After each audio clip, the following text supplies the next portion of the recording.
আরও একটি বিরল মহাজাগতিক ঘটনার সাক্ষী বিশ্ব। আকাশের বুকে গোলাপি চাঁদের সৌন্দর্য ছড়াচ্ছে মুগ্ধতা।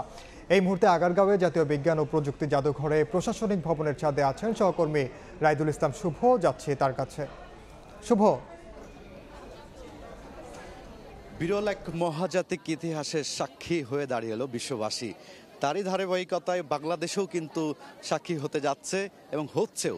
বাংলাদেশের বিভিন্ন আকাশে কিন্তু দেখা দিয়েছে এই এপ্রিল মাসে যে সকল, যদি বলতে চাই যে প্রতি বছরের এই এপ্রিল মাসেই কিন্তু যেই পিঙ্ক মুন রয়েছে বা গোলাপি চাঁদ রয়েছে সেটি কিন্তু মহাকাশে দেখা গিয়ে থাকে।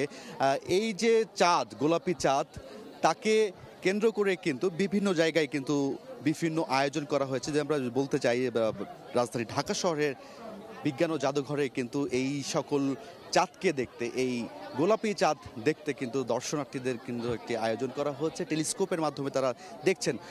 যারা এখানে বিশেষজ্ঞরা রয়েছেন তারা বলছেন যে প্রতি বছরই এই চাঁদটি দেখা যায়, কেননা প্রতি বছর যখন সূর্য এবং চাঁদ মাঝামাঝি জায়গায় অবস্থান করে থাকে তখন পূর্ণরূপে চাঁদের আকার ধারণ করে, তখনই কিন্তু এই গোলাপি বর্ণের চাঁদ কিন্তু আমাদের এই মহাকাশে দেখা গিয়ে থাকে।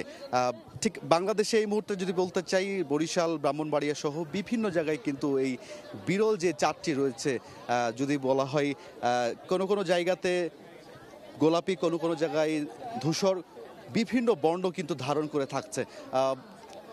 এই কারণে যে জ্যোতিষবিজ্ঞান যারা রয়েছেন, যে কি কারণ, মূল যে কারণটি রয়েছে সেই কারণের ব্যাখ্যা দিয়ে কিন্তু অনেক জ্যোতিষবিজ্ঞানীরা অনেক সময় ব্যাখ্যা দিচ্ছেন যে পৃথিবীর বায়ুমণ্ডলে থাকা অত্যন্ত সূক্ষ্ম যে সকল ধূলিকণাগুলো রয়েছে এবং বিভিন্ন ধরনের গ্যাসের শক্তির কারণে কিন্তু অনেক সময় চাঁদের এই রঙের দৃশ্যমান পরিবর্তন দেখা যায়। কিন্তু আমরা সাধারণ সময় দেখে থাকি যে অনেকটা হলুদ বর্ণের কিন্তু আমরা চাঁদ লক্ষ্য করতে পারি, কিন্তু যখন এই এপ্রিল মাসটি শুরু হয়, এপ্রিল মাসের শুরুর দিকে বা মাঝামাঝির দিকে কিন্তু এই ঘটনাটি কিন্তু শুরু হয়। এই যে আকারগুলো হয় সেই বর্ণগুলো কিন্তু ধারণ করে, যখন চাঁদ পরিপূর্ণ আকার ধারণ করলে কিন্তু এই বিভিন্ন বর্ণগুলো কিন্তু ধারণ করে থাকে। তো